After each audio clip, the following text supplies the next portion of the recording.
Welcome students. 9वीं कक्षा का तीसरा पार्ट में है हम बदले अपने सोच। इस पार्ट के बारे में मैंने पिछले हफ्ते शुरू किया था, पिछले कक्षा में शुरू किया था मैंने। अब इस कक्षा में बदले अपने सोच, क्या बदलना चाहिए, हमारे सोच बदलना चाहिए। इसके विचार, एक लड़की क्या सोच रही है, एक लड़की ही सोच रही है, बड़े होकर हम क्या सोचना चाहिए, इसके बारे में मैंने कुछ पाठ कहा था। इसमें मुख्य विषय क्या क्या दिया गया है यहाँ देखिए। सितंबर 2009 में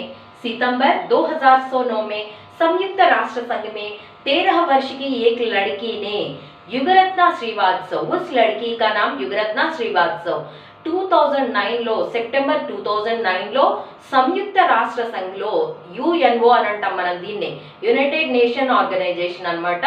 దీంట్లో 13 సంవత్సరాలు కలిగినటువంటి యుగరత్న శ్రీవాత్సవ్ అనేటువంటి ఒక పాప ఒక భాషను ఇవ్వటం జరిగింది. తన చక్కటి భాషణ ద్వారా ప్రపంచాన్ని తను కదిలించి వేసిందనమాట.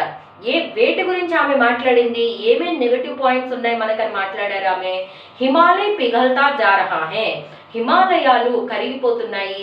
ధ్రువీయ భాలు మరతే జా రహీ హై, ధ్రువీయ భాలు పోలార్ బేర్స్ అనేవి కనుమరుగైపోతున్నాయి.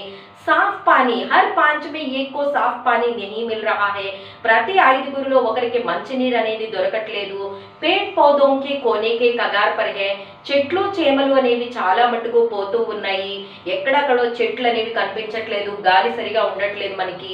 మహాసాగర్ का स्तर बढ़ता ही जा रहा है, మహాసాగరం ముందుకు వచ్చేస్తోంది.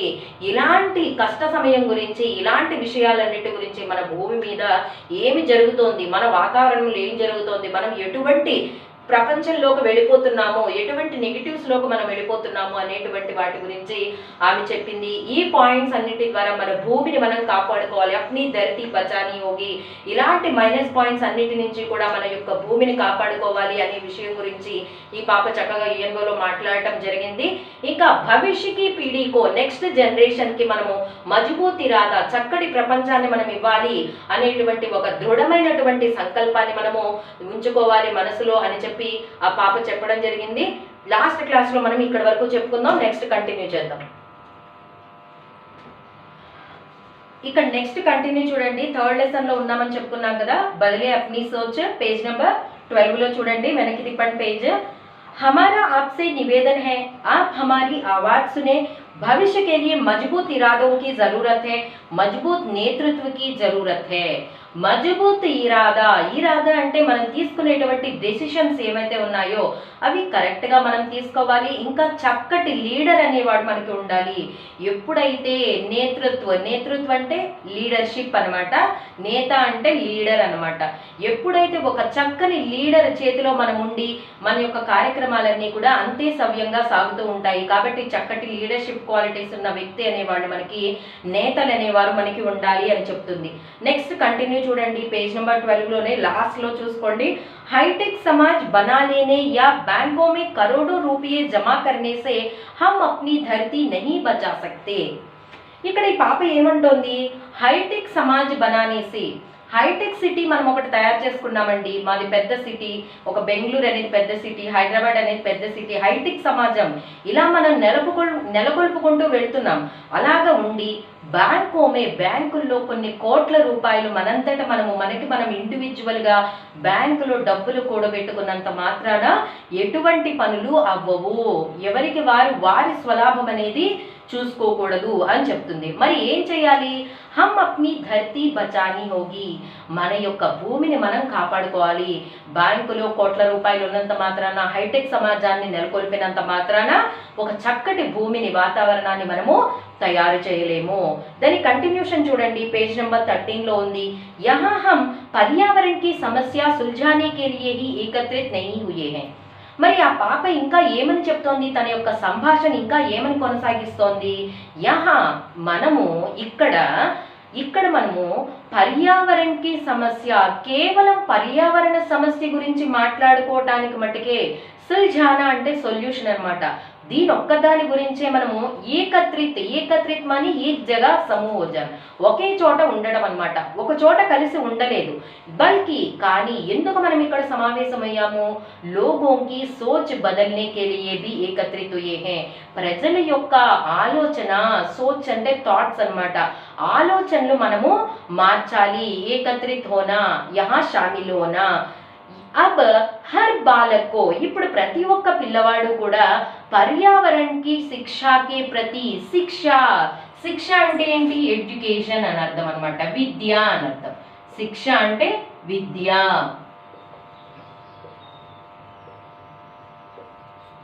पर्यावरण की शिक्षा के प्रति जागरूक करना होगा. మన వాతావరణ నేచర్ కి సంబంధించిన, ఒక ఎన్వైరన్మెంట్ కి సంబంధించినటువంటి విషయాలు మన యొక్క చదువులో ఉండాలి. హర్ కక్షా కి కితాబో మే, హర్ కక్ష ప్రతి ఒక్క క్లాస్ లో కూడా, హర్ కక్ష అంటే క్లాస్ అన్నమాట, ప్రతి ఒక్క క్లాస్ లో కూడా కితాబో మే పుస్తకాల్లో పర్యావరణ కే పాఠ అవశ్య హోనీ चाहिए. ఎన్వైరన్మెంట్ కి సంబంధించిన పాఠాలు అవశ్య అంటే కంపల్సరీగా ఉండాలి. ప్రకృతికి సంబంధించిన, మన ప్రపంచంలో ఉండాలి. బుక్స్ అన్నిటిలో కూడా ప్రకృతికి సంబంధించిన విషయాలు అనేవి ఉండాలి. వికాస్ కో రోకనే కే లియే, వికాస్ అంటే డెవలప్మెంట్ అన్నమాట. వికాస్ కో రోకనే కే లియే మే నహీ ఖేతి అంటే నేను డెవలప్మెంట్ ని ఆపుకోమని నేనేం చెప్పట్లేదు. మే యహ్ కహనా చాహతీ హూ, వికాస్ को रोकने के लिए मैं नहीं कहती. వికాస్ అంటే డెవలప్మెంట్ అన్నమాట. వికాస్ కి విలోమ శబ్ద నాస్, కనుమరుగైపోవటము అన్నమాట. వికాస్ అంటే డెవలప్మెంట్ అన్నమాట, వికాస్ కి విలోమ శబ్ద నాస్.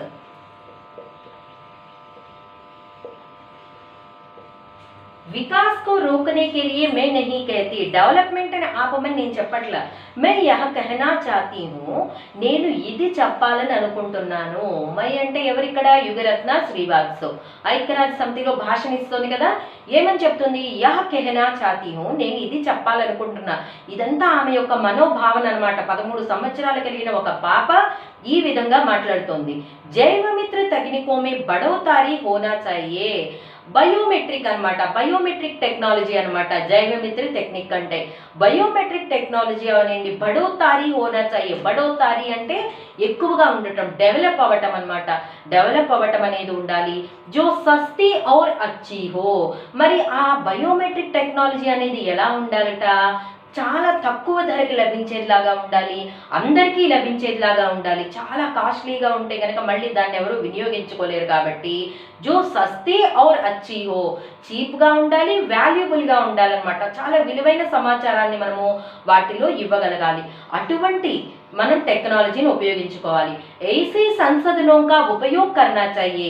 ఇంకా ఎలాంటి టెక్నాలజీని మనం ఉపయోగించుకోవాలి, जो పునః ప్రాప్తి किया जा सकते हैं, మరలా వినియోగించుకునేటువంటి, రీసైకిల్ చేయగలిగేటువంటి టెక్నాలజీని మనము ఎప్పుడు కూడా ఉపయోగించుకుంటూ ఉండాలి అని ఆ పాప పారాగ్రాఫ్ లో చెప్పడం జరిగింది. నెక్స్ట్ లో చూడండి, నెక్స్ట్ పారాగ్రాఫ్ లో ఏం రాశారు, मैं दुनिया के सभी नेताओं से 2 प्रश्न पूछना चाहती हूँ. మే దునియాకే సభీ, ప్రపంచంలో ఉన్న అందరు నేతల్ని కూడా 2 ప్రశ్నలు నేను అడగాలని అనుకుంటున్నా. ఏంటా 2 ప్రశ్నలు ఏంటి, క్యా పర్యావరణ సమస్యాओं కంటిన్యూషన్ చూడండి. मैं दुनिया के सभी नेताओं से 2 प्रश्न पूछना चाहती हूँ. ప్రపంచంలో ఉన్న అందరు నేతల్ని కూడా, నేత అంటే లీడర్ అని చెప్పుకున్నాం కదా, సభీ నేతాओं से, దునియాకే అని అంటోంది, ప్రపంచంలో ఉన్న అందరు నేతల్ని అడుగుతోంది అనమాట. ఏమని, 2 प्रश्न पूछना चाहती हूँ. क्या पर्यावरण समस्याओं की पहचान किसी भौगोलिक, राजनीतिक सीमाओं और आयु समूहों के दायरे में होती है అని చెప్పి అడుగుతుంది పాప. ఏమని అడిగింది, పర్యావరణీయ సమస్యాओंके, ఈ పర్యావరణానికి ఎన్వైరన్మెంట్కి సంబంధించిన సమస్యలు, ఒక విషయం గురించి ఏదైనా పుస్తకాల్లో, భౌగోళిక్ జియోగ్రాఫిక్ బుక్స్లో కానీ, రాజనైతిక్ పొలిటికల్ బుక్స్లో కానీ, సీమావో और ఆయు సమూహంకి ఎక్కడైనా చూసుకోండి, ఏ బుక్స్లో అయినటువంటి కూడా అక్కడ అసలు ఉన్నదా, ధైర్యమే హోతీ హే, ఉన్నాయా, పర్యావరణానికి సంబంధించిన సమస్య గురించి ఏదైనా బుక్స్లో మనం పెట్టామా. మేరీ ఉత్తర్ నిశ్చిత్ తౌర్ పర్ నహీ, నా సమాధానం ఏంటంటే ఖచ్చితంగా ఎక్కడ కూడా ఏ బుక్స్లో కూడా పర్యావరణానికి సంబంధించిన టాపిక్ అనేది ఎక్కడా లేదు. ఇస్లియే తో సంయుక్త రాష్ట్ర సంఘ హే, అందుమూలనే సంయుక్త రాష్ట్ర సంఘ అనే దాన్ని ఏర్పాటు చేయడం జరిగింది. అంటే ప్రపంచంలో కొన్ని దేశాలు ఉంటాయి కాబట్టి వాళ్ళ యొక్క సమస్యలు, వాళ్ళ యొక్క మనోభావనలు ఐక్యరాజ్య సమితిలో చెప్పొచ్చు అనమాట. అలాగే ఇక్కడ చెప్పుకోవడానికి వీలుంది. వే ఐసే ముద్దోం పర్ ఏక్ దూసరే సే బాత్చీత్ కర్వాయే, ఈ ఐక్యరాజ్య సమితి ఉన్నది అందుకే కనుక ఇలాంటి ఏదైనా విషయాలు వారి వారి దేశాల్లో సంబంధించిన విషయాలు అవనండి, క్లైమేట్కి సంబంధించిన అవనండి, ఇంకేమైనా విషయాలు మనోభావనలకు సంబంధించిన విషయాలని మాట్లాడుకునేటువంటి ఒక అవకాశాన్ని ఐక్యరాజ్య సమితి అందరికీ కూడా కల్పించాలి. ఎస్ బాత్చీత్ మే, మరి ఇలాంటి విషయాలు మనం మాట్లాడుకోవటంలో ఎవరిని ఎక్కువగా పార్టిసిపేట్ చేయాలి, ఇందులో ఈ విషయాల్ని ఎక్కువగా ఎవరు గ్రహించగలరు? బచ్చో और युवकों की आवाज भी शामिल की जाए, యువకులు ఎవరైతే టీనేజర్స్ ఉంటారో యువకులు వారు పిల్లలు వాళ్ళ యొక్క మనోభావాలని చక్కగా వాళ్ళు వ్యక్తం చేసేటువంటి అవకాశము ఈ ఐక్యరాజ్య సమితి అనేది ఇవ్వాలి అని చెప్పి ఈ పాప ఇంకా చెప్పడం జరుగుతుంది. తర్వాత నెక్స్ట్ చూడండి, यदि राष्ट्र की सुरक्षा, शांति और आर्थिक विकास ही आपके लिए जरूरी है तो पर्यावरण बदलाव जरूरी मुद्दा क्यों नहीं होना चाहिए? यदि మీకు కనుక రాష్ట్రకి సురక్ష, నా దేశం సేఫ్గా ఉండాలి, నా దేశం శాంతిగా ఉండాలి, ఆర్థిక సురక్ష అంటే ఏంటి, ఎకనామిక్గా బాగా డెవలప్మెంట్ అనేది ఉండాలి అని ఇవన్నీ కనుక మీకు ముఖ్యమైన విషయాలైతే, మరి పర్యావరణ బదులా మన వాతావరణం మారిపోతుంది, వాతావరణంలో చాలా లోపాలు వచ్చేస్తున్నాయి, ఇది ముఖ్యమైన విషయంగా మీరు ఎందుకు తీసుకోవటం లేదు? అంటే దేశ భవిష్యత్తును కోరుకుంటున్నారు కానీ ఆ భవిష్యత్తుకి అవసరమైనటువంటి వాతావరణాన్ని మీరు కోరుకోవటం లేదు. ఇలాంటి ముఖ్యమైన విషయం, ఇది ముఖ్యమైన విషయంగా మీరు ఎందుకు తీసుకోవటం లేదు?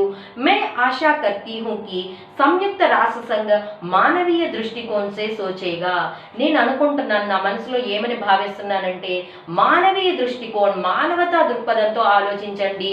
మీ వేలో మీరు వెళ్ళొద్దు, మానవతా దృష్టిలో ఆలోచించండి.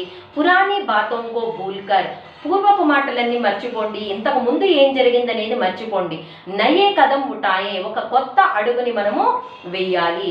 అబ్ హమారే హాత్ మే, ఇప్పుడు మన చేతిలో కేవల్ వర్తమాన్ ఔర్ భవిష్య హై, భూతకాల భూతము జరిగిపోయినది అనేది మన చేతుల్లో లేదు, కేవలం వర్తమాన కాలము భవిష్యత్తు మటుకే మన చేతిలో ఉన్నాయి.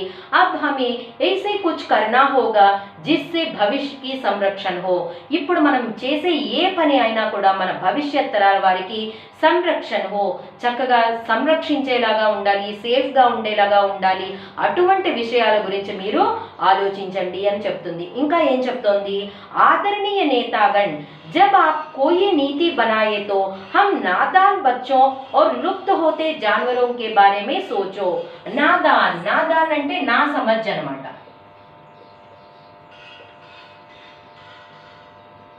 నాదాన్ నా సమజ్. ఇంకా మీరు ఇక్కడ ఒక విషయం గురించి ఆలోచించాలి.